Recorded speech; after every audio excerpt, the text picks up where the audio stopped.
নমস্কার। আজ আমি 18ই জুলাই বাংলার পয়লা শ্রাবণ শুক্রবারের রাশিফল নিয়ে আপনাদের কাছে হাজির হয়েছি।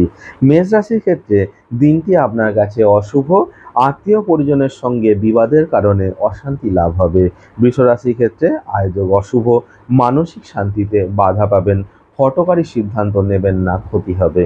মিথুন রাশির ক্ষেত্রে কর্মপ্রার্থীদের জন্য নতুন কাজের সম্ভাবনা আছে, মানসিক আনন্দেই দিন কাটবে। কর্কট রাশির ক্ষেত্রে দিনটি অশুভ, মানসিকভাবে অস্থিরতার মধ্যে দিয়ে দিন কাটবে, আয়োজক মধ্যম। সিংহ রাশির ক্ষেত্রে দিনটি অত্যন্ত শুভ ও আনন্দদায়ক, পরিবার ও পরিজন সহ ভ্রমণ যোগ বর্তমান। কন্যা রাশির ক্ষেত্রে আয়োজক শুভ হলেও কর্মক্ষেত্রে ঝগড়া বিবাদের কারণে মানসিক অশান্তি লাভ হবে।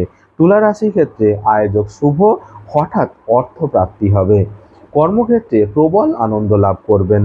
বৃশ্চিক রাশির ক্ষেত্রে আয়োজক শুভ, সন্তানের উন্নতিতে প্রবল আনন্দ লাভ হবে, হঠাৎ কিছু প্রাপ্তি হবে।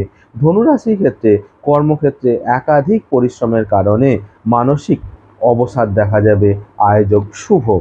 মকর রাশির ক্ষেত্রে শরীর কষ্ট নিয়ে ভুগতে হবে, আয়োজক মধ্যম, তবে মানসিক অশান্তি নিয়ে দিন কাটবে। কুম্ভ রাশির ক্ষেত্রে আয়ের থেকে ব্যয় অত্যধিক হারে বৃদ্ধি পাবে, মানসিক অশান্তি লাভ করবেন। এবং মীন রাশির ক্ষেত্রে বুঝে কথা বলুন, অযথা ভুল বোঝাবুঝির জন্য ঝামেলায় জড়াবেন। নমস্কার।